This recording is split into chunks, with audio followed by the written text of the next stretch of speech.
Yo me acuerdo que cuando yo empiezo el directorio de Conchitoro, veía con mucho escepticismo, porque habían testado mucho tiempo y habían decidido no preocuparse de la exportación porque era muy complicado y poco productivo. Eh, y poco a poco se empieza a dar vuelta la medalla y resulta que la exportación se transforma en más importante que nuestras ventas locales. Y eso transforma. Yo me acuerdo que yo le decía al directorio, yo les prometo llegar al $1.000.000 en 10 años. Pero llegamos a los $10 millones en 10 años. O sea, era completamente diferente y mejor de lo que pensábamos. El vino más barato siempre es más reemplazable. Mi experiencia es que destacar una marca es la clave. Y para destacar la marca tiene que coincidir la calidad, la presentación, el cuento, una cantidad de cosas. Y si está bien todo ese conjunto, es más fácil de vender que mientras más caro, más fácil. Porque es más exclusivo y menos reemplazable. Les presento a Agustín Uneus, un personaje clave en la historia del vino chileno. En los años 60 se hizo cargo de la viña Conchitoro. Fue el responsable de su proceso de internacionalización y además es el creador de la emblemática marca Casillero del Diablo, una de las marcas de vino más reconocidas a nivel mundial. Posteriormente se radicó en California, donde también creó una de las viñas más reputadas del Valle de Napa, Quintesa. En Chile también fue el creador de la viña Veramonte. Y en este capítulo, Agustín nos cuenta su historia. Mi nombre es François Pousset y este es mi canal de YouTube de emprendimiento. Si te gusta este capítulo, déjame un me gusta y suscríbete al canal por más videos así. Ahora los dejo con Agustín y espero que disfruten. Nos vemos hasta la próxima. Vengo de una familia muy tradicional chilena, que ha estado aquí metido en la historia y política chilena, no en el vino tanto, pero nosotros veraneábamos mucho en Lleida, pre-vino, antes de que llegara el agua a Lleida, por lo tanto no se nos ocurrió plantar viña, pero mi juventud fue muy en el campo chileno también. Después, a una edad bastante baja para el hecho, me fui a Estados Unidos a estudiar. Y estuve allá varios años estudiando economía y volví a Chile a trabajar. Y así embalsamo, no, ¿cómo se dice? Así me encontré en el vino. ¿A dónde se fue a estudiar a Estados Unidos? En Estados Unidos estudié en Nueva York en la Universidad de Fordham. Perfecto. ¿Y cómo fue esa experiencia para usted? Mira, es mi experiencia, así que no tengo mucho con qué comparar, pero muy buena es. Fue interesante. Creo que mi recomendación en general sería para los jóvenes que quieren hacer eso, hacerlo después de graduarse en Chile, irse a un posgrado. Yo me fui pregrado, que en esa época estaba bien y me fue bien, pero me habría gustado más que nada por la comunicación que se crea en Chile entre los universitarios. Perfecto. ¿Y usted siempre quiso estudiar economía? Sí, esa era mi destino, digamos, casi más que mi pasión. Nunca pensé en otra cosa. Mi padre era empresario, vengo de una familia de empresarios, no se me pasó por la mente otra cosa. Perfecto. ¿Qué hacía su padre? Mi padre era ingeniero y fue empresario en Chile de varias cosas. Pero volviendo un poco a lo que me gustaría hacer, a mí lo que más me gustaría haber sido es músico, Ah, sí, ¿eh? claro. Pero soy tremendamente chuzo, así que no me habría podido ganar la vida en eso. Después lo otro que me ha ocupado mucho la vida y que jugó un papel muy importante fue la aviación. Perfecto. Entonces yo volé mucho por todo nuestro continente, lo conozco. Tenía un avioncito chico, un monomotor, un Bonanza, terminé, y lo volé muchas veces desde la punta de Alaska hasta Patagonia, Mire, qué 3 interesante. veces. Y esos viajes eran fundamentales, muy importantes. ¿A qué edad fue la primera vez que pudo volar? Empecé, o sea, yo saqué mi licencia cuando tenía 19 años, pero ¿En volar Chile? en Chile. Pero volar, yo diría que empecé como a los 25 cuando tomé Conchitoro, a los 17, a los 27, porque los caminos en Chile en esa época no eran tan buenos y mi visión de mi gestión involucraba mucho estar metido en las viñas. Mm. Entonces yo me lo llevaba en el auto todo el tiempo y me di cuenta que era peligroso. Me di cuenta de que si seguía esto de viajar semanalmente a Curicó, a todas partes, en esa época iba a terminar en un accidente. Tuve varios casi. Y entonces, paradojalmente, un amigo, Enrique Puga, que era piloto, me dijo, tú para que no tenga un accidente tienes que aprender a volar. Así fue. Qué interesante. Entonces, antes de hablar de Conchitoro, que es un tema que me interesa mucho, me gustaría saber qué hizo de esos primeros años cuando regresó de Estados Unidos a Chile. Cuando regresé de Estados Unidos a Chile, me estás llevando bastante para atrás, así que tengo que hacer memoria. Yo creo que bastante rápidamente me metí en el vino. Primero, mi primera gestión fue en una empresa que había creado mi padre, que era una empresa pesquera, la primera pesquera chilena. Sociedad Pesquera San Antonio se llamaba Sopesa. Y ahí tuve un tiempo y muy interesante y todo, y después esa empresa se fusionó con otra y yo pasé al vino. Pasé al vino no como una cosa de pasión, me encantaría decir que mi sangre tenía la pasión por el vino, pero no, era una gestión totalmente comercial.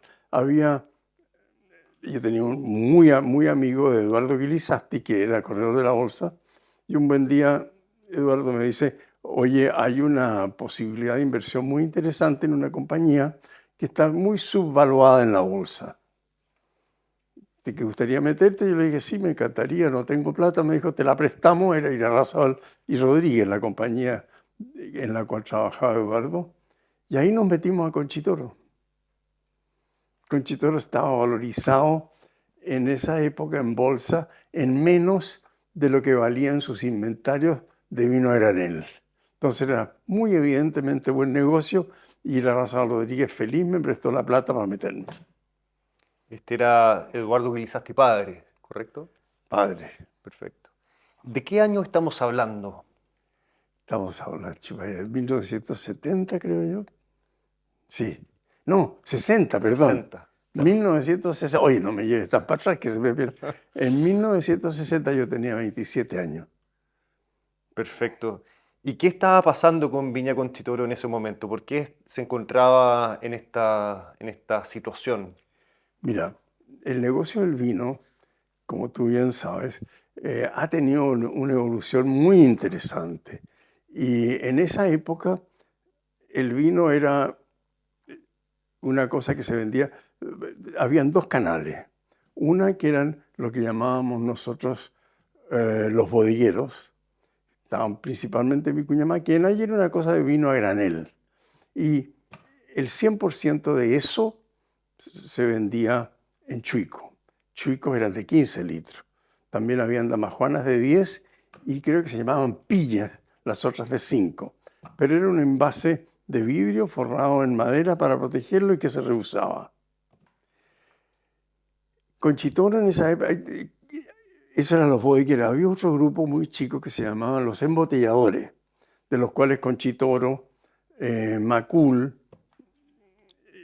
Santa Emiliana, no, Santa Emiliana de Conchitoro era, había otro importante, Undurraga estaba, habían varios, eran los embotelladores. Y embotellábamos la mayor parte del vino, pero de todas maneras era un 20%. El resto en chico también. Así que estaba muy primitivo, digamos, comparado con hoy, el comercio y la distribución del vino. Pero entonces, ¿Conchitoro estaba pasando por un mal momento cuando llegó don Eduardo Glisasti para comentarle acerca de esta oportunidad? Yo no creo que haya sido específicamente un mal momento. Era un momento en que era mucho más primitivo el comercio del vino. Por lo tanto, había mucho que podía mejorarse. Era, era poco sofisticado, digamos, todo el proceso.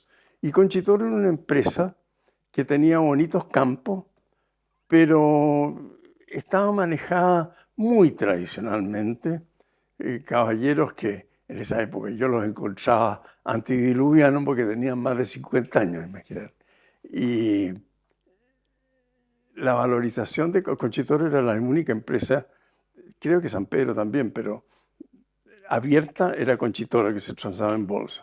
Entonces, el valor en bolsa de Conchitoro era muy bajo comparado con sus activos. Y eso fue lo que nos interesó. Entonces, la aproximación nuestra a Conchitoro no fue por el vino, fue por un negocio bursátil. Pero resulta que para poder ejecutar este negocio bursátil, que básicamente pretendía liquidar los inventarios, con lo cual íbamos a devolver los capitales que habíamos invertido en la compra de acciones y quedarse con el casco de la compañía. Resulta que para efectuar eso, nos dimos cuenta que uno de nosotros, o Eduardo, o yo, o Carlos Cruzado, éramos como 5 los que nos metimos, teníamos que entrar a manejar, a participar del directorio, pero de forma mucho más activa, porque los caballeros que lo manejaban no lo iban a hacer, no comulgaron con nuestra idea. Entonces me cayó a mí eso. Yo de vino y de empresa vitivinícola no sabía nada, jamás. Tenía 26, 27 años yo. Así que esto me cayó como un encargo de un grupo de amigos con un proyecto muy concreto que era básicamente liquidar los inventarios. Bueno, resulta que a los pocos meses de estar ahí, yo me empiezo a dar cuenta de que esta empresa y este negocio, el del vino, tenía un potencial que no estaba siendo desarrollado. Y a los 6 meses logro convencer a algunos de ellos, especialmente Eduardo y Carlos Cruzat, de que me siguieran y que nos quedáramos en la compañía. En vez de liquidarla, que me dejaran demostrar el potencial que tenía. En esa época, como te decía, la mayor parte del vino se vendía a granel. Incluso nosotros llenábamos estanques o barriles que habían en las tiendas y las señoras iban con su jarrito a buscar el vino y lo compraban por litro. Bueno, eso nos dimos cuenta que no podía seguir y que venía un cambio. Y entonces nosotros empezamos con el embotellado. Cuando yo tomo Conchitoro, como el 5 o 10% del vino se vendía embotellado. El resto era todo a granel. Entonces empezamos a embotellar todo, inventamos una cosa que se llamó la botella litrera, que era una botella que se industrializaba muy económicamente comparado con la botella tradicional y tenía una tapa diferente, pero era una manera intermedia entre el chuico y el embotellado actual. Inventamos eso y y terminamos embotellando todo.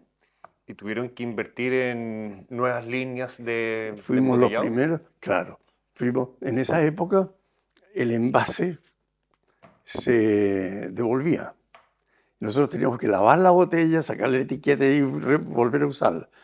Nosotros fuimos los primeros, yo fui el primero en traer una máquina lavadora de botellas, que fue una gran innovación en la industria. Y después embotelladora, en fin, industrializarlo en buenas cuentas. Se industrializó y el otro aspecto que personalmente me di cuenta y que me interesó mucho fue la exportación. En esa época, Conchitoro no exportaba nada. El único que exportaba un poquitito era Undurraga y, bueno, eso me abrió un panorama. Lo primero que hice casi en Conchitoro fue darme una vuelta por el mundo, sobre todo latinoamericano, y establecer una cadena de distribución excelente, ¿eh? Porque éramos los primeros. Entonces, eso le dio un impulso tremendo a Conchitoro. ¿Y por qué pensó que la exportación era tan importante? Era un mercado de embotellado a un precio razonable, por lo general no era de gran utilidad, porque cuando yo llego a Conchitoro y digo, ¿y qué pasa con exportar vino a Perú, por ejemplo, o a Argentina? No, es muy caro, es muy complicado, el Banco Central, el esto, el otro. La gente que estaba en la compañía no había tenido buena experiencia con la parte burocrática de la exportación, por lo tanto la había votado. Y yo, ¿por qué me interesó la exportación? Porque ahí estaba, porque yo era muy joven y me interesaba todo. Pero la exportación al poco tiempo, sí, a los meses de estar en la gerencia de Conchitoro, yo me di mi primera vuelta y me di cuenta del potencial que tenía. Además que era muy entretenido. Claro, porque mi pregunta con respecto a la exportación, si la industria del vino era tan incipiente en esta época, si es que todavía había espacio en el mercado local para crecer, o ya no había tanto espacio para crecer en el mercado local que es chileno. No, el mercado local estaba en una etapa muy diferente, estaba en evolución y el mercado de la calidad era una cosa poco manejada por las empresas, por nosotros Mm. y por el público. Entonces, poco a poco nosotros sacamos se llamaba el Santemiliana en esa época, y era un vino más caro. Después sacamos otro que todavía, por lo demás, tiene mucho éxito. El Casillero del Diablo, ese nombre lo inventé yo.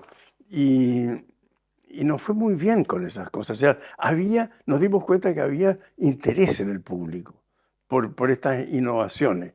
Yo me traje un grupo de profesores de la Universidad de California y profesores de viticultura y de enología. Y eso tuvieron un gran impacto sobre la calidad del vino nuestro, pero toda la industria. Y entonces empezó una nueva demanda por el vino embotellado, por distintos tipos de vino. Muy interesante. Básicamente era traer los conocimientos de Estados Unidos para Chile, de cómo, en términos de industrialización o también en cuanto a elevarle la calidad al vino. El profesorado que yo traje, fueron tres profesores, eran de la Universidad de California, Davis.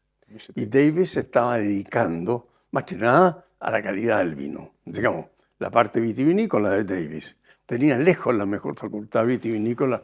Yo creo, no sé si del mundo, porque no conocía mucho yo Europa, pero ciertamente en Estados Unidos había un resurgimiento de calidad y estaba en Davis. Y esta gente vino para acá, nos enseñó a replantar las viñas en una forma diferente, a manejarlas con rendimientos controlados, con exposiciones solares diferentes. En fin, ¿y para qué sin el vino? El vino, nosotros en esa época, básicamente lo tratábamos todo muy parecido. Usábamos unas vasijas de roble muy antiguas que en el fondo yo creo que empeoraban el vino más que mejoraban. Entonces estos profesores me dijeron, tú no puedes seguir haciendo vino en esta vasija de Raulí. Y si quieres hacer un vino fino, tienes que buscarte un buen roble y vasijas más chicas y máximo 3 o 4 años. En fin, fue un cambio radical. Y ahí empieza entonces un surgimiento de vinos más finos en Chile.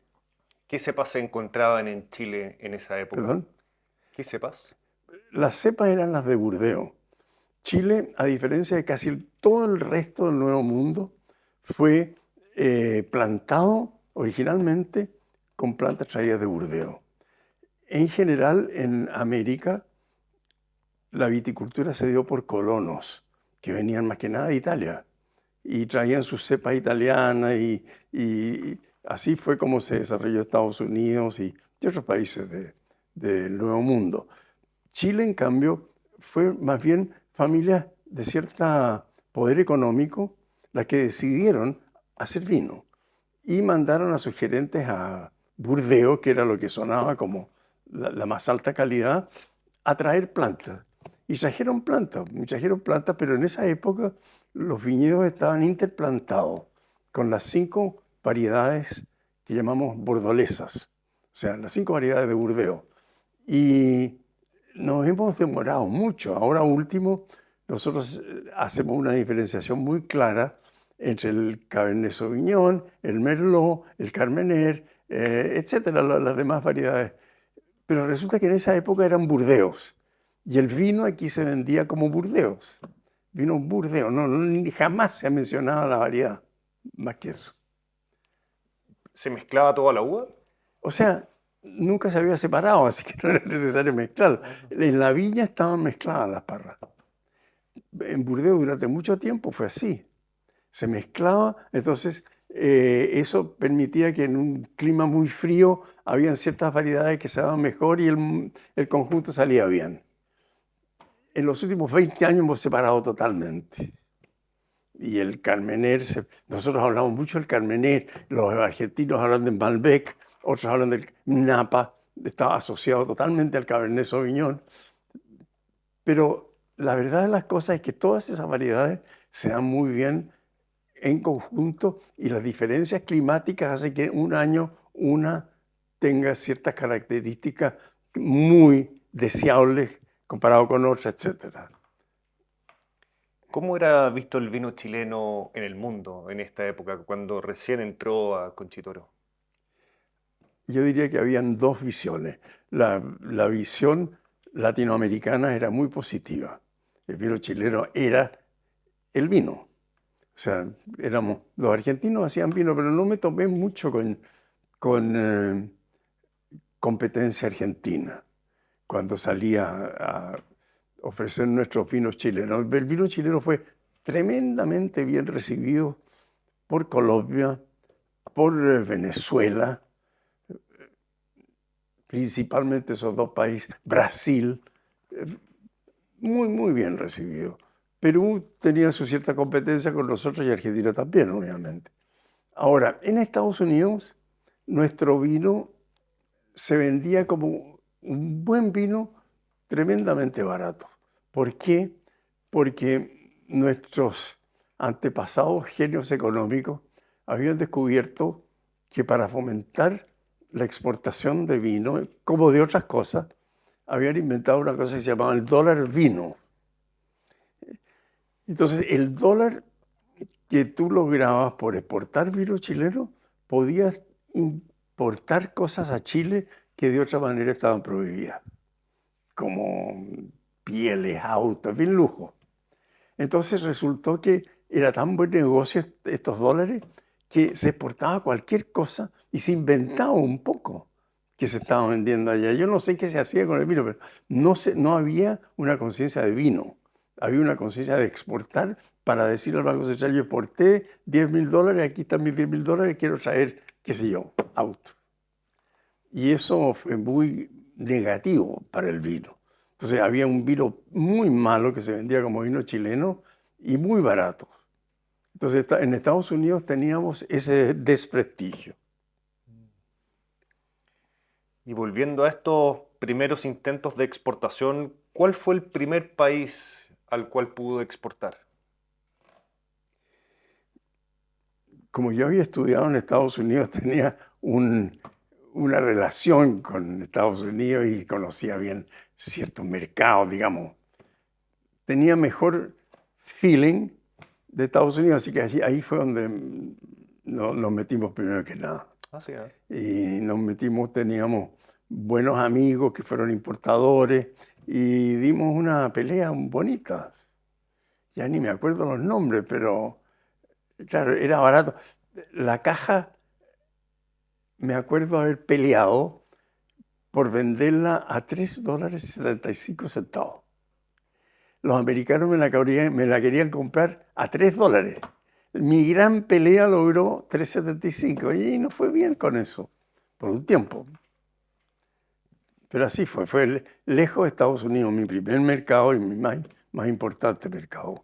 Nueva York.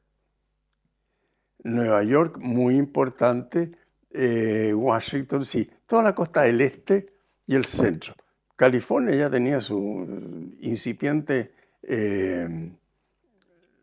mercado, pero también producción. Y bueno, pero la verdad es que en esa época, sobre todo en Nueva York, el vino fino era francés, punto. ¿Y en Sudamérica? ¿Sudamérica vino después de Estados Unidos? Sudamérica vino después, inmediatamente después. Esto parte con un viaje que yo hago sin mayor conocimiento, conociendo importadores de los distintos países. Y, curiosamente, más que por el mercado del país, la calidad del importador fue lo que nos dio en algunos países más mercados que en otros. Por ejemplo, en un país muy chico como Ecuador, tuvimos un gran importador y nos fue muy bien. En Colombia nos fue estupendo también. En otros países como Brasil nos costó mucho. Los importadores eran difíciles y no era un solo mercado, sino que mucho. En Argentina ni hablar, ahí no. Pero fue interesante la penetración en Latinoamérica. ¿Cómo lo hacía para buscar importadores? Muy endeudado me siento con el banco, no me acuerdo ni cuál era, el National City Bank creo que fue, que era mi banco en Chile. Entonces yo le dije, mira, me gustaría así que denme el nombre y una introducción a importadores de vino en todos los países latinoamericanos. Porque ellos tenían sucursales en todos estos Claro, ellos países. tenían, lo conocían. Y me dieron una muy buena lista, curiosamente, ¿eh? ¿Por qué no se me pasaría por la mente hacerlo así? Es que, claro, en el mundo actual, con el acceso a Internet que tenemos, es infinitamente más fácil. Claro, claro. Pero ahí yo dependía del banco y el banco me hizo un muy buen trabajo, Ah, sí, ¿eh? muy buen trabajo. Estoy bien endeudado al banco, National City. Creo que se llamaba National City. ¿Cuál era su criterio para elegir un buen importador? Mi criterio era que el buen importador quisiera importar mi vino. Yo tenía que andar bastante rogando que tomaran el vino. No era una cosa que me la peleaban. Yo tenía que ir y mostrar y probar. Y fue más que nada la relación personal la que me abrió ciertas puertas, ¿eh? Porque todos estos importadores eran importadores de vino europeo, naturalmente. De eso vivían. Entonces esto de meter un vino latinoamericano, nada más que en el fondo, la mayoría por hacerme un favor. Habían oído hablar que el vino chileno era bueno y todo, pero su mercado no había oído hablar de eso. ¿Qué técnicas usó, digamos, así como dijo, que lo que le ayudó fue esta relación personal con los importadores? ¿Cómo lo hacía para tener una buena relación con estos importadores? Yo creo que eso es una cosa de química personal. Eh, Fui con Valeria, mi mujer, y era un mundo mucho más lento. Entonces uno se pasaba una semana en Venezuela, por ejemplo, con los chupaceiros, así se llamaban. Y ahí los chupaceiros eran una familia muy simpática, nos vinimos mucho. Entonces, yo creo que por gran parte por simpatía empezamos el comercio entre los dos. Yo empecé a importar un ron de ellos. Posteriormente, o sea, después de vender vino, No, tit for tat. O sea, tú me importas el vino y yo te importo el ron. Pero la verdad que el ron, se vendieron 5 botellas aquí. Conchitoro la vendió. Y así, ¿qué otro país? En Venezuela, Colombia también muy simpático. Fue mucho de relación personal en esa época. ¿Y cómo fue recibido el vino en estos países? Muy bien. En general, donde logramos un buen importador, el vino empieza a moverse.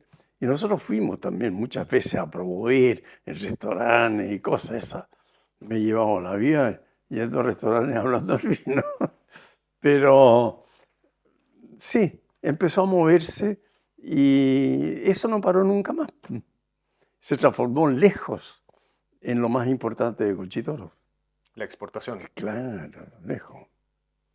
Y es curioso porque yo me acuerdo que cuando yo empiezo el directorio de Conchitoro veía con mucho escepticismo porque habían estado mucho tiempo y habían decidido no preocuparse de la exportación porque era muy complicado y poco productivo. Y poco a poco se empieza a dar vuelta la medalla y resulta que la exportación se transforma en más importante que nuestras ventas locales. Y eso transforma. Yo me acuerdo que yo le decía al directorio, yo les prometo llegar al $1.000.000 en 10 años. Pero llegamos a los $10 millones en 10 años. O sea, era completamente diferente y mejor de lo que pensábamos. Pero esa transformación de la mentalidad local a la mentalidad internacional fue el gran puente de éxito de Conchitoro en mi época. Así es. ¿Y tenía algún referente como para decir, esto es lo que tengo que hacer? ¿Algún referente en Estados Unidos o en Chile, quizás en otra industria? No, No. no, era totalmente improvisado y no tenía antecedentes más que intuición, diría yo. Intuición, y además era muy entretenido para mí viajar comparado con estar aquí, así que fue una cosa serendipity, se dice en inglés, no sé cómo se dice en castellano, pero fue intuitivo más que nada, yo creo. No, en Chile no se exportaba, es decir, Undurraga exportaba un poquitito, pero muy poco y muy barato. Ahí empezaba, pero a mí me impresionó lo rápido que creció la exportación. O sea, había sin duda un campo fértil ahí, al cual yo llegué por suerte. No por conocimiento ni inteligencia, nada. Suerte, intuición. Todas las personas que usted le decía, quiero exportar, todos les decían que no. ¿Cómo logró luchar contra todas esas personas para llevar a cabo su visión? En Chile, Sí. en Chile el directorio mío era el negativo. Bueno, en Chile no existía la exportación salvo Undurraga. Y las razones por las cuales no existía era porque era complicado exportar. Era una época en que toda exportación tenía que ser aprobada, el precio, cualquier cambio de precio, todo eso por el Banco Central. Era una manía de control. Entonces era antipático el proceso de exportación de vino, muy antipático. Y sobre todo que había sido abusado este asunto del dólar vino, del cual mencioné antes. Entonces había como ya estaban vacunados contra el vino. Así me costó mucho por eso. La oposición del directorio duró muy poco, porque al poco tiempo empezó a demostrar el potencial del mercado internacional. Y antes también me había comentado que se había dado cuenta del potencial que había con el vino chileno. ¿Cómo se dio cuenta de ese potencial? Bueno, el primer viaje que yo decido hacer vendiendo vino, me doy cuenta de que había, o sea, yo primero hago el viaje, después veo el potencial. A mí el potencial, digamos, la razón por la cual yo estaba convencido antes de empezar la actividad exportadora es porque el vino chileno era bueno y porque no había vino bueno en el resto de Latinoamérica, producción. Entonces era evidente que el vino chileno era un producto que tenía un lugar importante en el comercio latinoamericano. Pero incluso antes cuando primero el plan, cuando se hizo cargo de Conchitoro, era vender el stock de vinos que había en la bodega, ¿cierto? Y de repente usted dijo, bueno, en verdad hay un potencial más allá de solo vender esto. Exacto. ¿Qué fue lo que vio en ese momento? Es difícil recordar toda esa etapa, pero lo que me fue evidente es que había un potencial de venta de Conchitoro, y estamos hablando del mercado nacional Sí. ahora, mucho mejor del que estábamos nosotros en ese momento activando. Entonces empezamos con vinos embotellados más finos, empezamos con el Santa Emiliana, con Casillero del Diablo, cosas que en el mundo había una... O sea, en el mundo chileno había un interés, yo me di cuenta inmediatamente que había más interés y más potencial de calidad del que se estaba actuando en ese momento. Muy interesante fue. Cuando el Casillero del Diablo, muy simpático porque era un poco escandaloso usar el nombre del diablo para vender vino. Y en esa época el cardenal llama a mi abuelo. ¿Cómo tu nieto de una familia católica puede estar usando el diablo? Todo eso me ayudó mucho. Esa es la verdad. ¿Cómo se le ocurrió el nombre?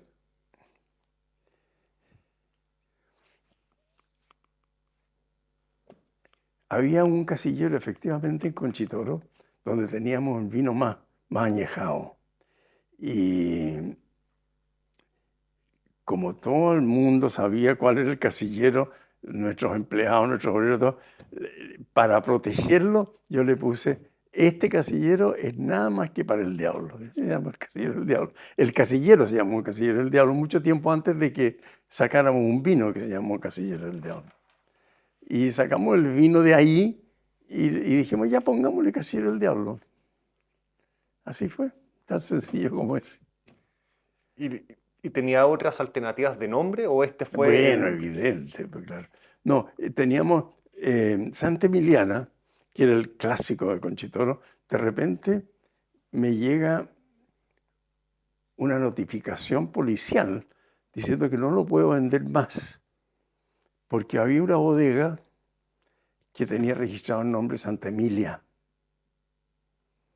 y había interpuesto una oposición a que nosotros pudiéramos usar el nombre Santa Emiliana. Y fue ahí donde yo sacó el Casillero del Diablo, para reemplazar a Santa Emiliana, porque durante un tiempo, que poco en realidad, una semana, un mes, pero yo no sabía cuánto tiempo iba a estar sin la posibilidad de vender mi vino más valioso, que era el Santa Emiliana en esa época.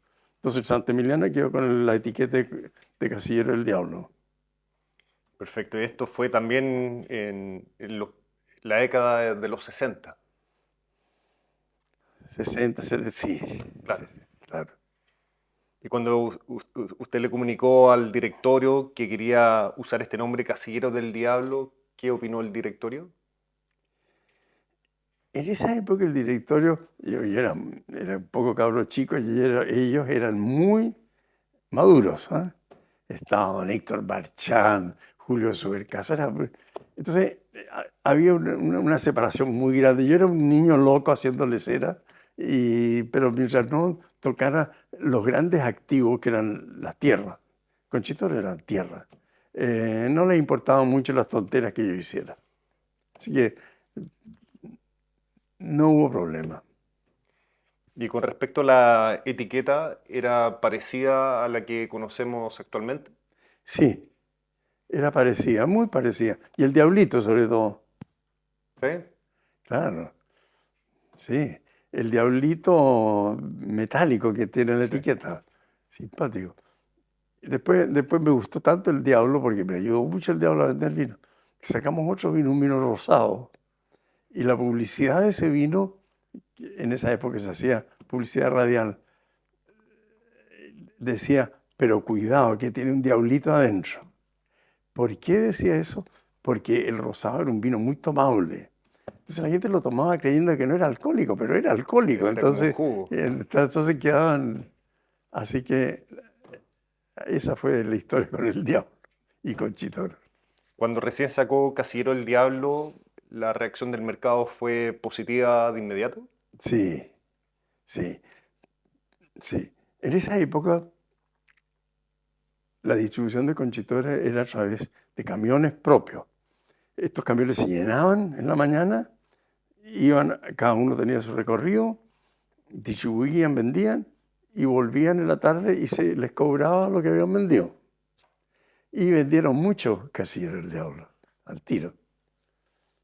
O sea, el nombre enganchó rápidamente. Enganchó rápidamente. Claro, era una época tan diferente a lo que es hoy día, pero interesante porque efectivamente captó la curiosidad, el interés, no sé. Casillero se vendió al tiro. ¿Qué siente hoy día de ver lo lejos que ha llegado, bueno, no solamente Conchitoro, pero particularmente esta marca que es Casillero del Diablo? Bueno, vino con mucho respeto y con mucho cariño y con mucho interés y me siento un tanto orgulloso de haber creado la marca. Es una muy buena marca y bueno, ha sido tal la evolución del mercado y del consumo desde esa época hasta ahora que no hay nada que sea, digamos, parecido. Y yo creo que Casillero del Diablo fue un nombre de fantasía, uno de los primeros nombres de fantasía para el vino En Chile. en Chile. Y le ha ido muy bien. Sigue usándose la marca, como tú sabes. Claro, muchas veces ha sido reconocida como una de las marcas de vino más potentes en el mundo. Claro, exactamente. Así entiendo yo que es uno o dos del mundo. Una o dos, claro, Sí, exactamente. sí. Qué bonito, ¿eh? ¿Cuál cree que fue la clave de eso? Si tuviera que tener alguna idea como clara, como si tuviera que desarmar, por así decirlo, la marca, el nombre, el concepto, ¿cuál cree usted que fue la clave que haya tenido tanto impacto? El desarrollo de una marca, oye, es una cosa muy difícil de racionalizar. ¿Por qué una marca pesca y otras no?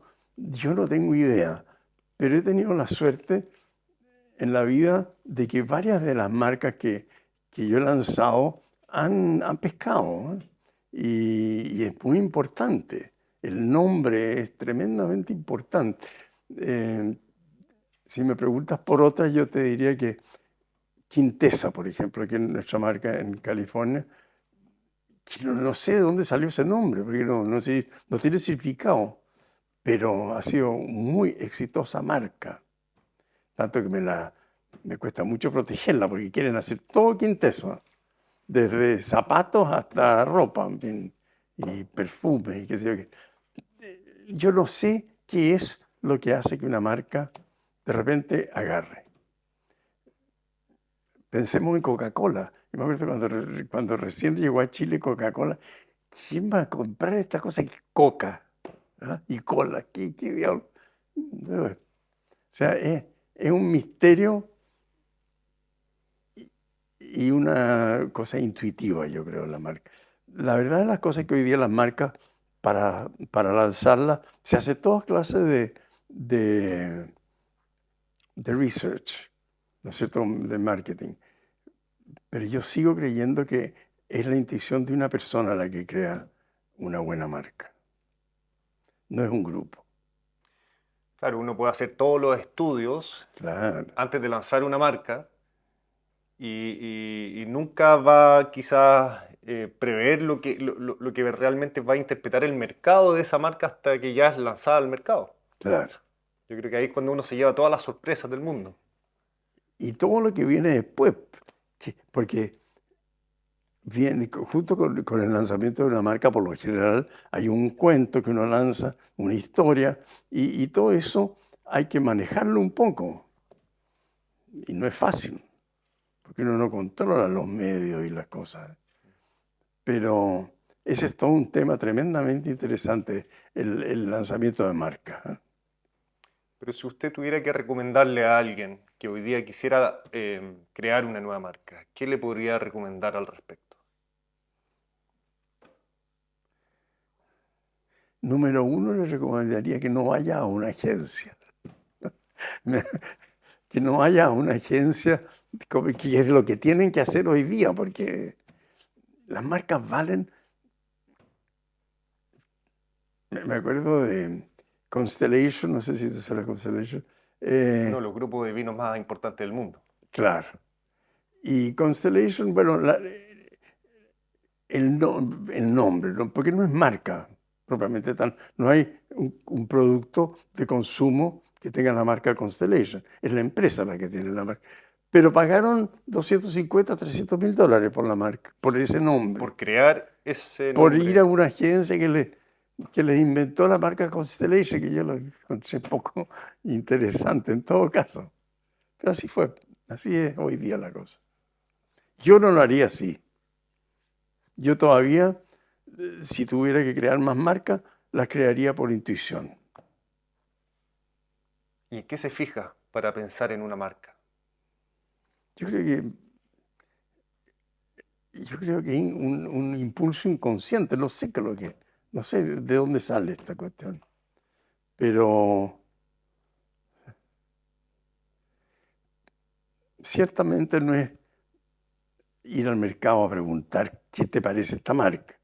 Yo creo que si hubiéramos preguntado qué te parece Casillero del Diablo como marca a un grupo técnico, habrían dicho no se puede. O Quintesa, todo el mundo diría, pero ¿qué significa Quintesa? No tiene, no, hay que crear. Yo creo que lo más importante de la marca es que no tenga algo preconcebido. O si lo tiene, que sea adecuado, pero no antagonista con el producto que va a llevar esa marca. Claro, tiene que haber algo también relacionado a que no hay ninguna marca en este mismo rubro que se le parezca. Evidente, claro, claro. A menos que quieras emular a alguien, pero yo no lo he hecho nunca.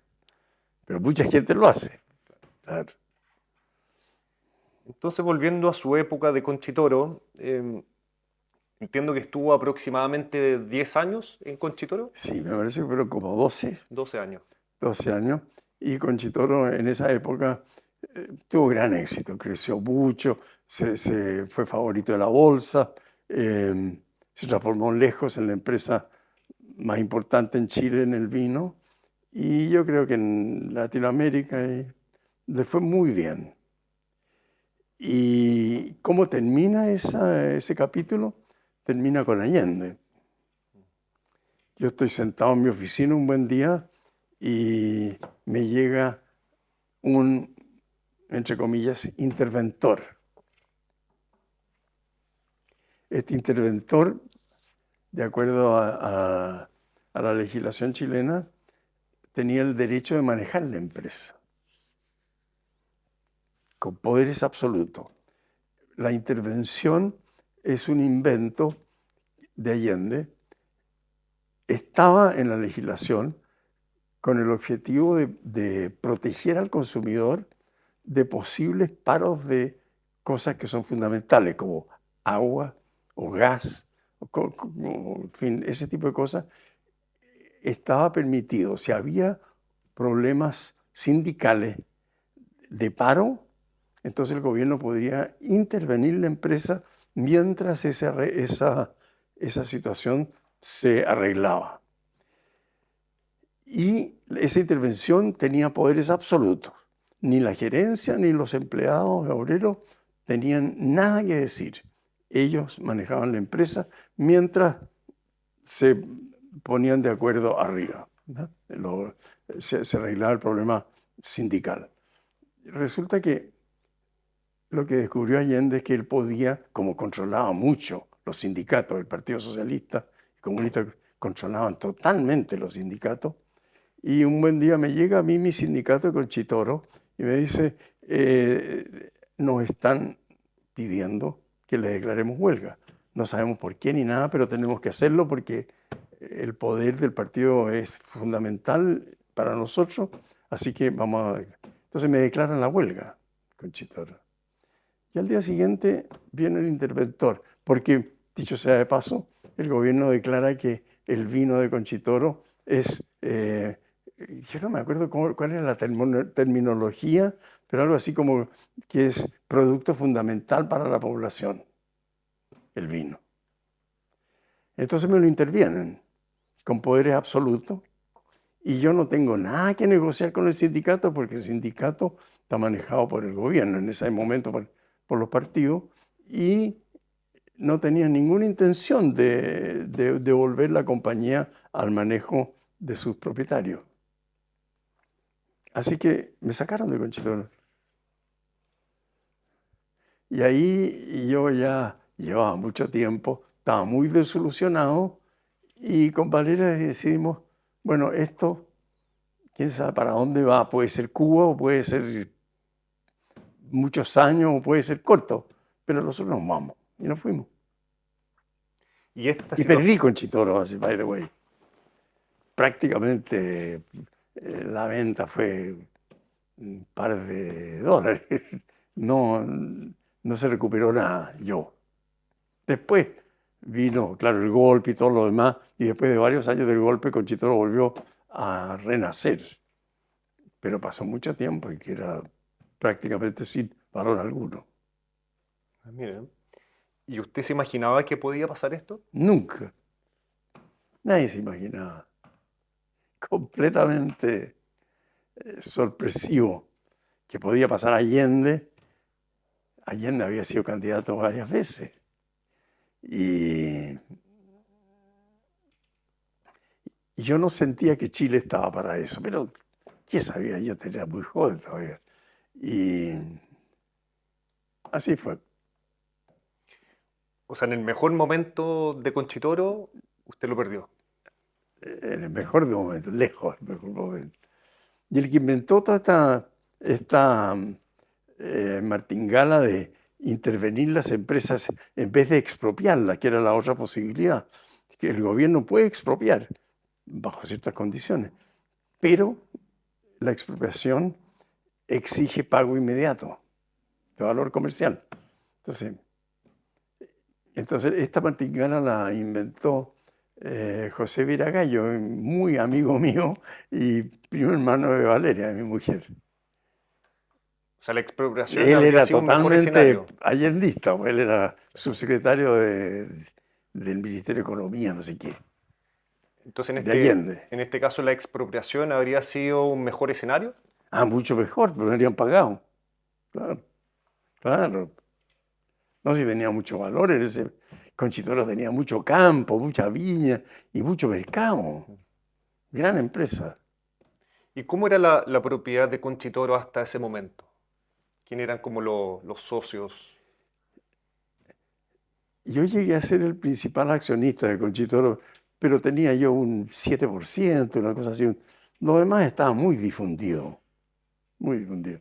Los Guilizasti también tenían muy cercano a lo que tenía yo. Lo demás estaba difundido en la bolsa chilena. Pero ¿y ese 7% usted lo ganó con el pasar de los años o entró a Conchitoro con ese porcentaje? No, yo lo fui comprando de a poco. Perfecto. Usted Pero nosotros entramos comprando también. Claro. Lo que pasa es que compramos yo con deuda. Entonces pude ir pagando la deuda. ¿Usted se endeudó con el banco para comprar? ¿O... Con Irarrázaval Rodríguez, que era el corredor de la bolsa. Y después fue comprando seguramente porque le vio el potencial al negocio? Claro, claro. Yo inventé una cosa que se llamaba el dividendo optativo. Y era que un accionista podía recibir dividendo o recibir acciones. Y yo siempre recibí acciones. Entonces fue subiendo mi porcentaje. Perfecto. ¿Cómo se sintió de perder esto que había construido con tanto esfuerzo durante tantos años y que al mismo tiempo le había entregado tantos frutos?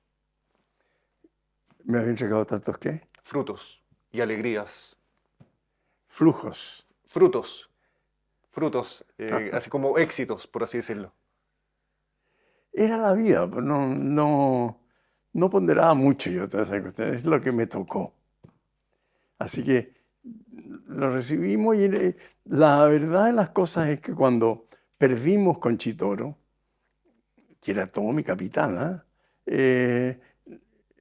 Decidimos salir de Chile.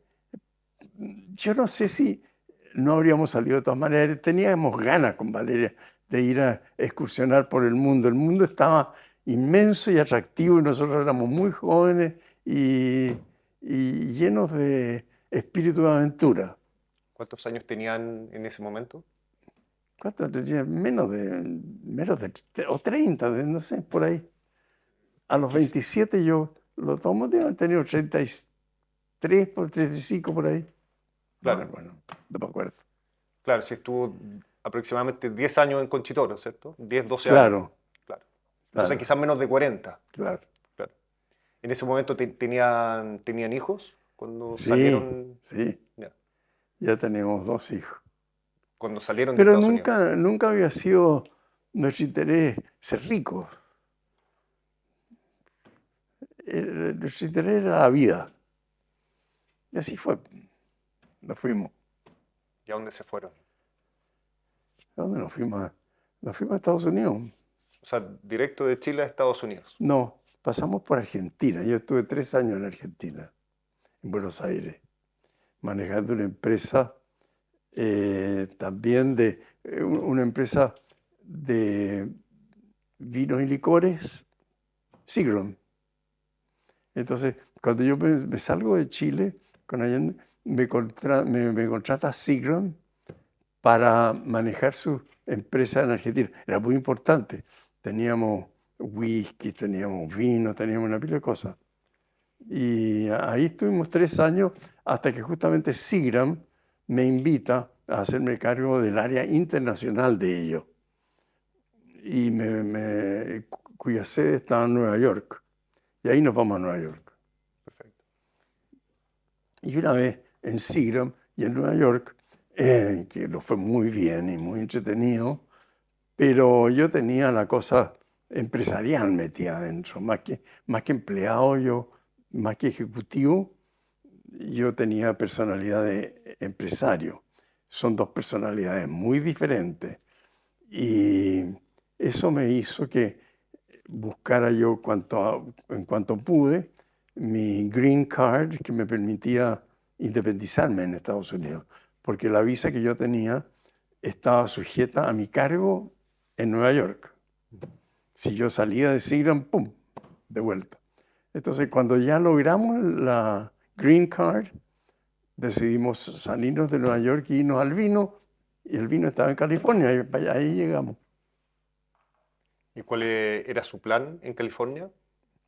Mi plan era meterme en el vino en California, no tenía ningún plan, pero ahí empezamos con una viñita, con un viñedo de vino bastante ordinario y todo, pero era una época en que en Estados Unidos se estaba vendiendo mucho un vino blanco que llamaban Chablis. Perfecto. Chablis era un gran vino francés, by the way. Es un pueblo francés en Borgoña. Pero se llamaba Chablis y era el vino más... Todas las bodegas americanas tenían sus botellas que vendían más caras y el Chablis, que vendían baratas. Yo les hacía el Chablis. Y ahí nos fue bien y ahí nos empezamos a meter en otras cosas. Entonces llegó a California y compró un viñedo que ya existía o creó un viñedo de cero. No, compramos una tierra con unos inversionistas europeos, amigos míos, que querían invertir en Estados Unidos. Por eso me pude ir a California. Entonces compramos la tierra, plantamos la viña y parte estaba plantada ya. Y ahí empezamos este vino, esta venta de Chablis. ¿En qué parte de California fue esto? Fresno. Fresno. Es el Valle Central de California, donde más o menos se producen 30 toneladas por acre. 20-30, que es inmenso, comparado con Napa, por ejemplo, que son 5 a 10 toneladas por. O sea, la calidad totalmente diferente. Pero empezamos con ese vino commodity. ¿De qué año estamos hablando? ¿75? Ahí me pilla. Yo esa cuestión de los años no vamos a ver después, tengo que hacerlo con un cuadrito. Debe haber sido 77 por ahí, ¿no? Perfecto. Claro. Ahí llegamos a California y poco a poco entonces nos fuimos. O sea, evidentemente que estaba surgiendo el vino de calidad en California, californiano, y se estaba yendo mucho a la costa, Napa, para ser exacto. Y nosotros nos costó mucho llegar a Napa. Tuvimos varias partes entre medio. Este vino a granel era de Fresno, que era vino francamente masivo.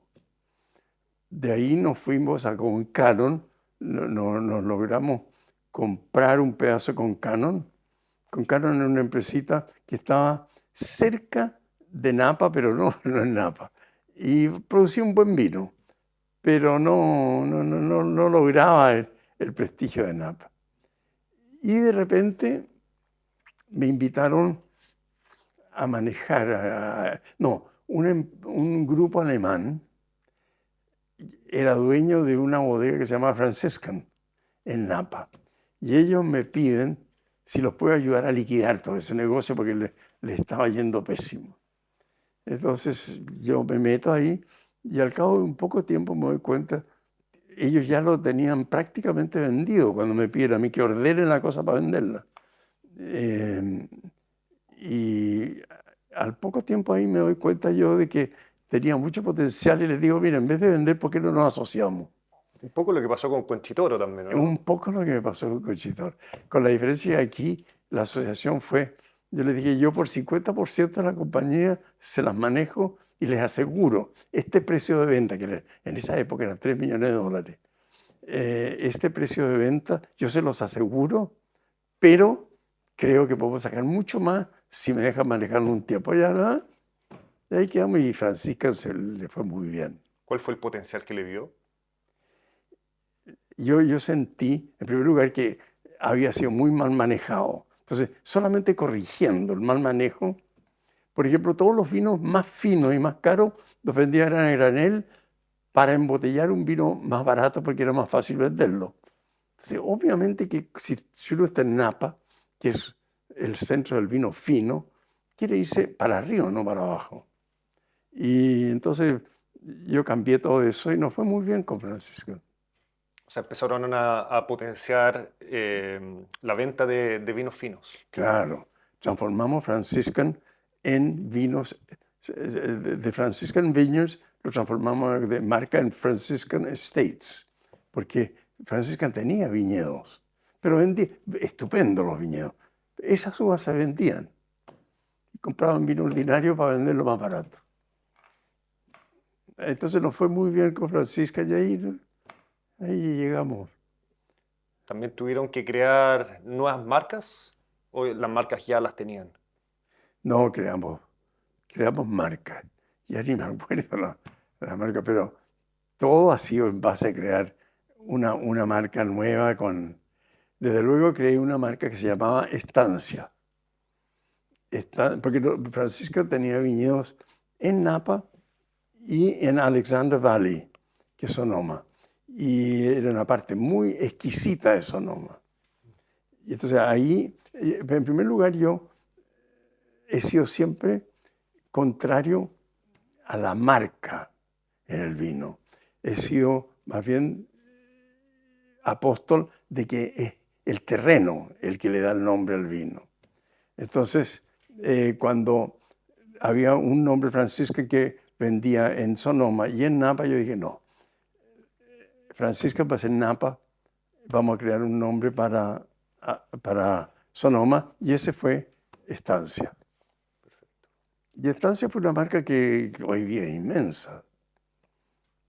Inmensa. Esa es una de las nombres buenos que han resultado. Bueno, y eso fue la historia en Napa, porque eventualmente llegamos a quedarnos con Quintesa. ¿Cómo pasó eso? ¿Cómo parece? Déjame memorizar un poco cómo llegamos a Quintesa. Bueno, Quintesa era una propiedad. Yo estaba en Francisco y queríamos comprar con Valeria una propiedad. Entonces, personal. Entonces un buen día me dice Valeria, mira, acabo de ver, ella estaba buscando.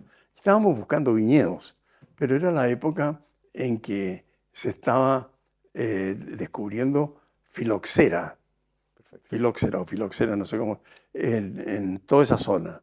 Entonces las viñas las querían vender al precio de viña, pero eran arranques en el fondo, porque la viña que estaba plantada en ese momento había que arrancarla. Y eso no lo había capturado el mercado. Por lo tanto decidimos no comprar viña. Entonces ella se puso a buscar tierra. Y buscamos tierra alrededor, ya estaba todo muy plantado, por lo tanto costó. Y de repente Valeria se da cuenta de que hay una propiedad prácticamente al lado de Francisco, en Napa, que había estado en venta. Bueno, ella habla con los corredores y le dice, no, esto estuvo en venta, pero hace 4 años que lo sacaron los dueños porque son muy difíciles, y llegó a escrow. Escrow es el proceso por el cual se traspasa como 11 veces, y en ese momento los dueños se achaplinaban, y así que no lo queremos hacer. Bueno, yo fui a verla con ella y nos encantó la propiedad. Esa era Quintesa. Eran 280 acres. Sean 100 hectáreas, poco menos. Y estaba en el corazón de Napa, la mejor parte, y sin plantar. Habían 3 vaquitas que vivían felices con el pastito natural. Bueno, Valeria se propuso convencer a los dueños que se lo vendieran y lo logró, después de 8 meses. Y lo compramos y lo plantamos y creamos Quintesa. ¿Y ahí plantaron todo? No, yo diría que hemos plantado 160 acres de las 280, porque hay cerros y unos bosquecitos que no hemos querido intervenir.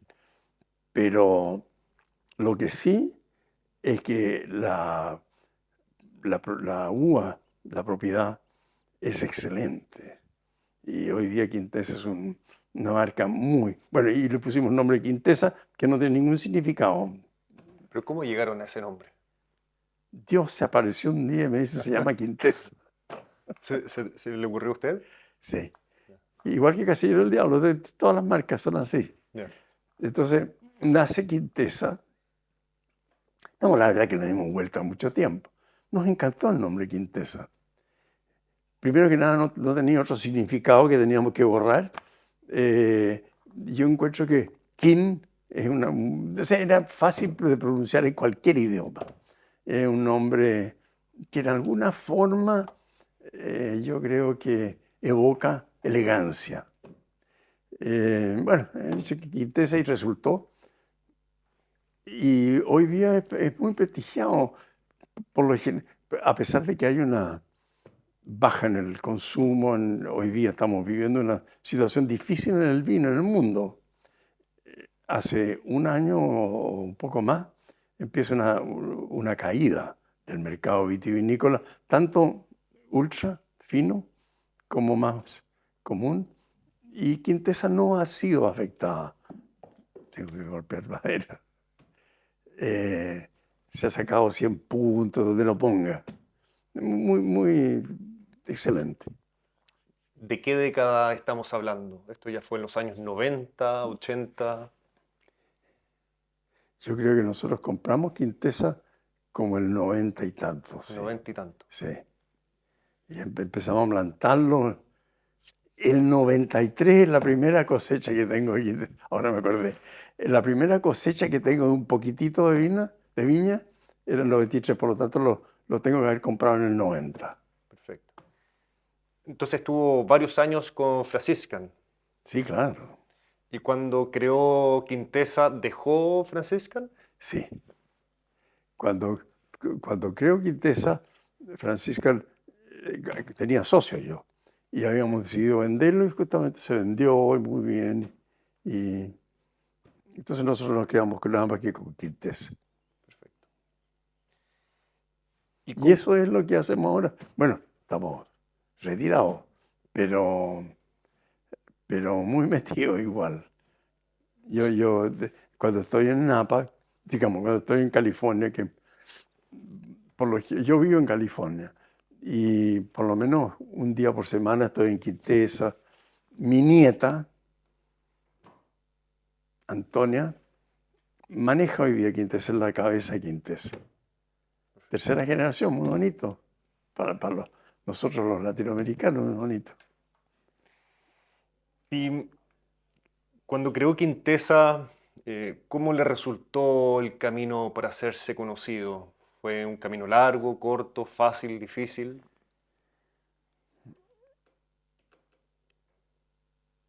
Cuando yo creo Quintesa, yo todavía estaba manejando la empresa que era Franciscan. Y empieza Franciscan a presentar Quintesa. Entonces, la difusión la damos a través de Franciscan y después cuando nos separamos de Franciscan, seguimos nosotros directamente. Y siempre pensó... Perdón, siguió un tiempo Franciscan a pesar de que yo ya había salido, pero después nos separamos y Quintesa es una distribución muy sencilla. Es una viña chica, son 12.000 cajas. 12.000 cajas. ¿Y a qué precio promedio? El precio promedio, bueno, nosotros tenemos el precio de la botella de Quintesa para retail es de $220 más o menos, Perfecto. la botella. Pero así cuando nosotros vendemos una caja al por mayor a un mayorista, creo que son como $1.000, $1.200 la caja, no me acuerdo bien. ¿Usted siempre se imaginó Quintesa como un vino de alta gama? Con un vino, o sea, el juego era que Quintesa tenía que ser altísima gama, Altísima gama. total, la más alta de Napa. Y es $220 la botella retail, significa que en un restaurante tú pagas $350, $400 la botella. ¿Quién puede pagar eso en un restaurante? Yo no. ¿Y por qué tenía esa visión de que fuera altísima gama? Porque podía hacerlo nomás, nada más. Yo creo que uno tiende a escalar lo más que puede y podíamos, entonces lo hicimos. Claro, porque uno tiene esa como concepción de que mientras más caro es el vino, es mucho más difícil venderlo. ¿Pasaba lo mismo en ese momento? Yo no creo que sea así, mi experiencia no fue esa. Mi experiencia no fue esa. Yo diría que sabes y todo lo contrario. El vino más barato siempre es más reemplazable. Mi experiencia es que destacar una marca es la clave. Y para destacar la marca tiene que coincidir la calidad, la presentación, el cuento, una cantidad de cosas. Y si está bien todo ese conjunto, es más fácil de vender mientras más caro, más fácil. Porque es más exclusivo y menos reemplazable. ¿Por qué cree que resultó Quintesa? Bueno, todo. El empaque no es lo más importante, pero es importante. El empaque de Quintesa es especial. El nombre Quintesa también es adecuado. La calidad, ¿para qué decir nada? Es un vino realmente, excepcionalmente armónico, concentrado, suave en alguna forma. Es la epitomía se dice en español, Epítome del vino fino de Napa. Un ejemplar perfecto, ¿verdad? Entonces, y Napa estaba y está todavía muy alto el precio. Y le ha ido muy bien a Quintesa, sí. ¿Cómo lo hizo con la parte enológica? Enológica, ¿Mm? bueno, esa es una historia muy larga, pero tenemos... Valeria es enóloga, ella Mm, es doctora en ciencias alimentarias, creo que, y enóloga de la Universidad de Davis. Pero además hemos tenido muchos, no muchos, pero los enólogos que hemos tenido han sido muy buenos, entre ellos Rodrigo Soto, chileno, by the way. Y bueno, y ellos le han dado la personalidad, la característica.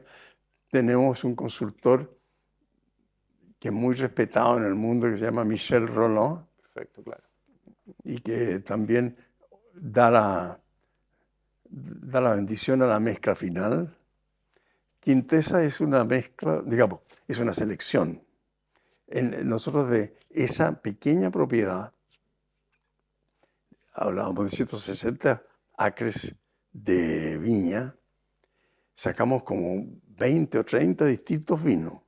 Cada bloquecito tiene sus características propias. Entonces, la mezcla final se hace junto con Michel Roland y los enólogos, en fin, es todo un proceso tremendamente delicado que nos toma una semana. La final, para llegar a eso, hemos tenido varias reuniones ya. ¿Nunca tuvo ganas de volver a Chile? Sí, tengo, y estoy en Chile.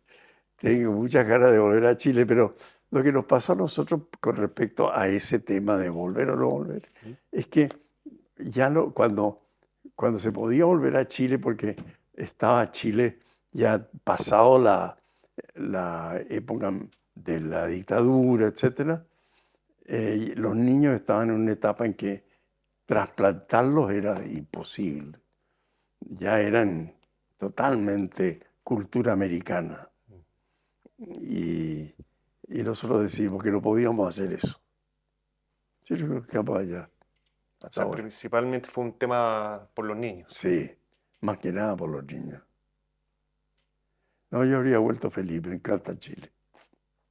Bueno, hasta el día de hoy viene todos los años. Sí, mucho. No, pero me habría encantado también estar metido. eh, creo que podría haber jugado un papel entretenido en el desarrollo vitivinícola chileno, como lo ha hecho Eduardo y Aurelio. Claro. Me encanta lo que han hecho ellos. Yo lo había empezado un poco antes porque soy mayor que ellos y bueno, no se dio nomás. ¿Y cómo nació Veramonte? Porque de hecho Veramonte es justamente un proyecto que creó posteriormente. Claro, en la época en que nace Veramonte, el vino chileno más que nada se producía en el Valle Central. Y yo tenía claro que los grandes vinos del mundo son producidos en zonas más frescas, por lo general. Y, y sobre todo los vinos que no son basados en el Cabernet.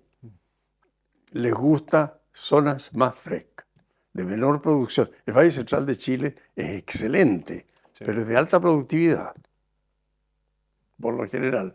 Los grandes vinos se dan en las alturas, en Maipo, ¿no es cierto? Mm. O Aconcagua, en fin. Entonces, a mí me había dado con esta idea de que los vinos blancos chilenos había que producirlos en zonas más frescas, costeras. Y fuimos los primeros en plantar en la zona costera.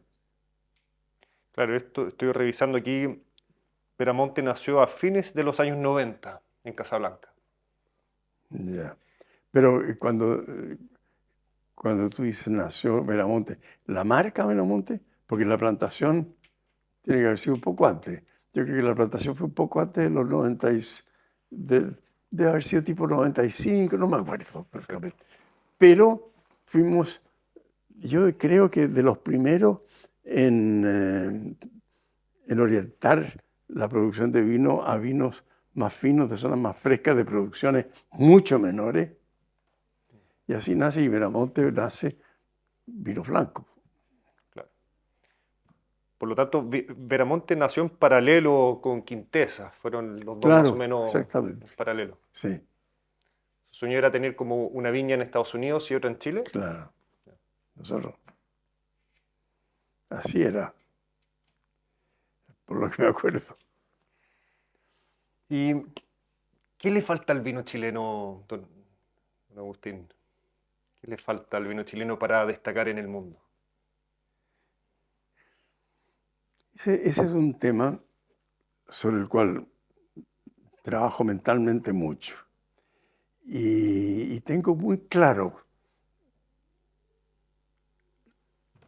la evolución que va a tener que tener el vino chileno para realmente tener éxito en el extranjero. Y se llama tipicidad. Entonces, resulta que nosotros hemos dado a conocer nuestro vino como vino chileno, efectivamente. Pero, ¿qué es lo que es el vino chileno? Cuando uno destapa una botella de vino chileno, un consumidor extranjero, Colombia, en Estados Unidos, donde sea, ¿qué es lo que va a obtener cuando abre una botella de vino chileno? Puede ser muchas cosas, no es una cosa. Si uno destapa un vino de Napa, va a ser un Cabernet y tiene un cierto perfil dado. Y uno sabe que al comprar ese vino, o de Burdeos o de cualquier parte, el vino chileno no tiene, porque nosotros tenemos plantado Cabernet a través de todo el país. Y casi todo nuestro vino fino, casi todo nuestro vino tinto es más o menos las mismas variedades, pero completamente diferentes terroirs, zonas. Terroir, entiendo yo, suelo y clima. Y resulta que son completamente diferentes. Un Cabernet bueno de Aconcagua es completamente diferente a un Cabernet bueno de, digamos, Maipo. Entonces, esa especificidad, no sé cómo se dice, esa características reconocidas para cada valle, o sea, tenemos que acercar más los vinos a nuestro terroir. Tenemos que ser más típicos. El vino chileno tiene ciertas tipicidades, pero hay que no estar en la etiqueta. El vino de Maipo, el vino de Aconcagua, el vino de los valles costeros, todo eso son diferentes, totalmente diferentes. Pero no hemos definido esa diferencia. Entonces, eso hace falta. Tipicidad le falta al vino chileno. Y en cuanto a la calidad del vino chileno, ¿cómo la ve con respecto a los vinos del mundo? Yo creo que en Chile, esto es un cliché ya, se pueden producir los mejores vinos del mundo, sin duda. Pero en determinados específicos y reducidos terroir.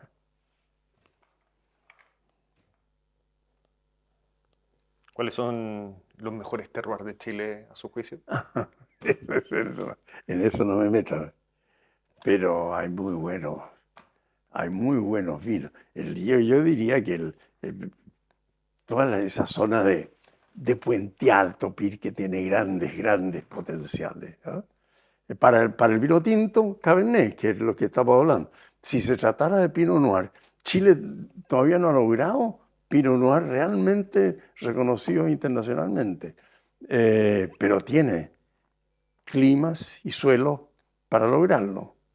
Hay que buscarlo, encontrarlo, definirlo y delimitarlo y venderlo así. Pero delimitado.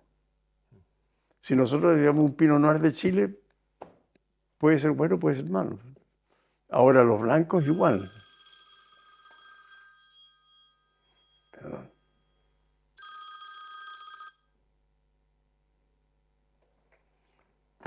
Claro, perfecto. ¿Algún consejo para el exportador de vino chileno?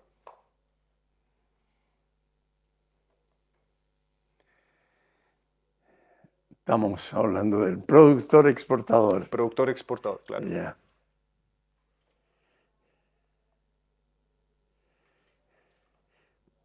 Yo creo que vamos todos en un portaaviones aquí, ¿ah?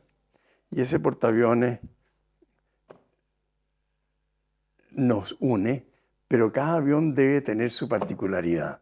Y yo creo que lo más importante que podemos hacer, como decía antes, es darle tipicidad al vino chileno. Entonces, que es muy difícil que un exportador o un productor exportador logre salirse de ese portaaviones. Por lo tanto, va a estar siempre limitado por el vecindario. Pero yo diría que una marca puede sobresalir y puede, y de hecho hay algunas. Aurelio tiene algunas, Eduardo, para qué decir nada, tiene algunas marcas que venden a precios de alta gama internacional. O sea, a ellos hay que seguirlo, pero el país mismo a ellos no nos ayuda mucho. Por tanto, es más un trabajo colectivo. Es un trabajo colectivo de tipicidad. Yo creo que hay que ceder, cosa que nos cuesta mucho a los chilenos, ¿eh? Hay que ceder cierto poder al grupo consciente del mercado internacional, en vez de que cada uno tenga derecho a hacer lo que le da la gana. Yo creo que hay que unirse para hacer un marketing de país. Y ese marketing de país debe ser mucho más orientado a la diferenciación y tipicidad de cada lugar que lo que es hoy día, que es vino chileno. Don Agustín, ¿cuál considera que es su mayor talento? Mi mayor talento, yo no sé cuál será mi mayor talento. Desgraciadamente no es tocar el cello, que es lo que más me gustaría que fuera. No sé cuál es mi mayor talento. Yo creo que el tema fundamental es la vida. Y cuando miro para atrás, lo que aprecio es que nunca me dediqué 100% al negocio, ni a la empresa, ni nada de eso. Siempre, como te decía, la música y la aviación jugaron papeles fundamentales. Y la vida en general. Y dentro de esa vida hay una dimensión importante, que es el trabajo y la empresa y lo que uno hace. Pero no es eso lo que define mi vida. Talento, no sé que tenga talento. Pero, ¿qué cree usted, qué aspecto de su personalidad quizás cree que lo ha ayudado más en toda su vida?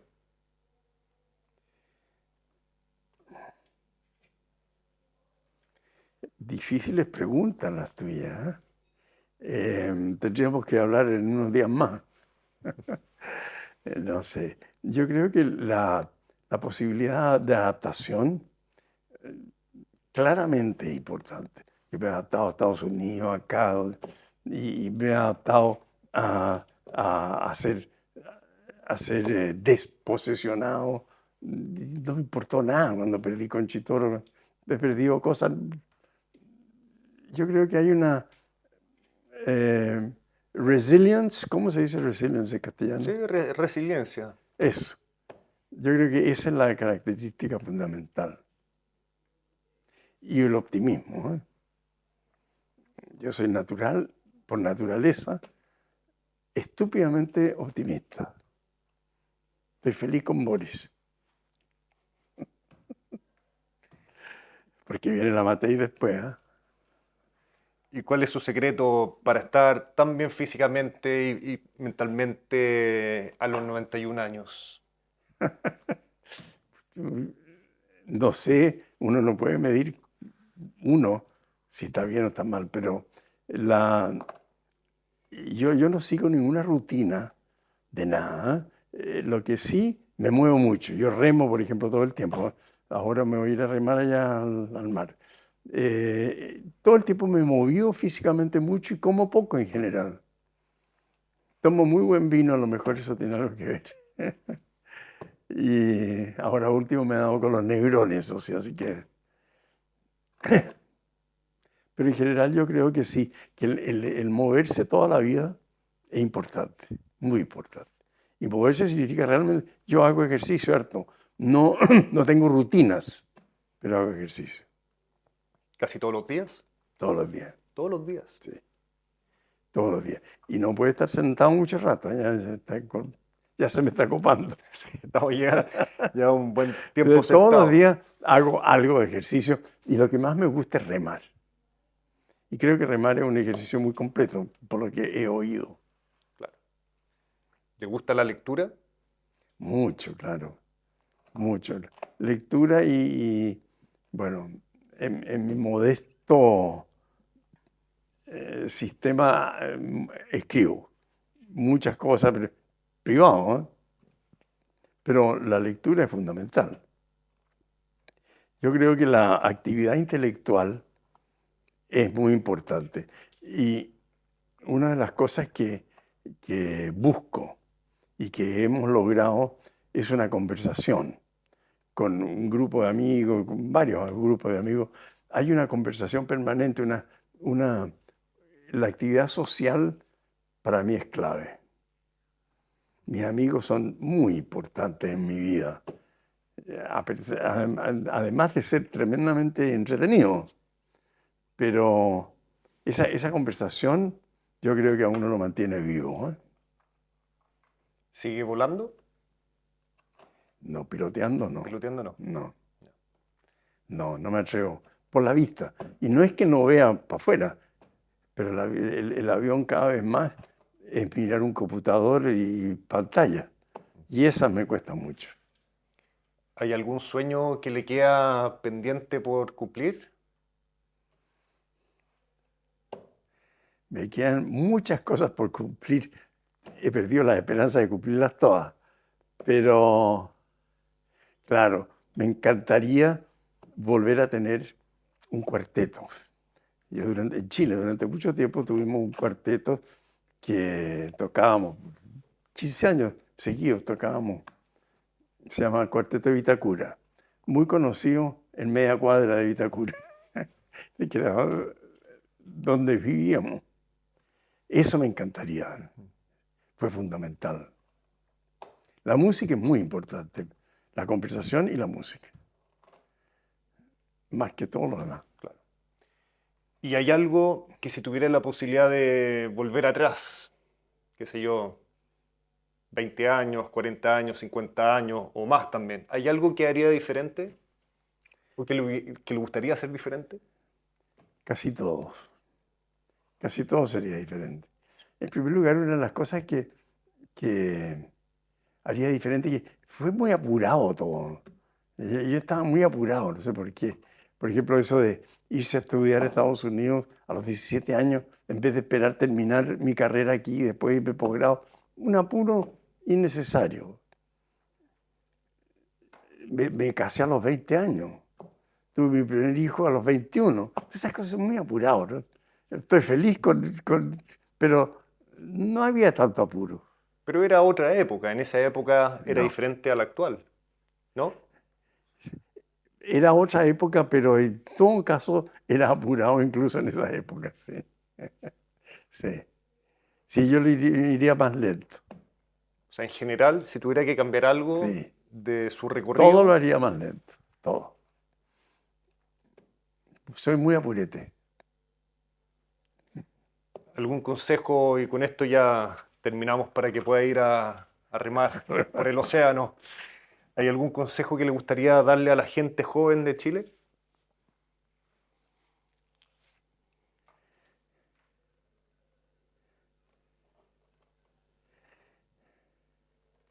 Hay tantos consejos que me gustaría darle a la gente joven.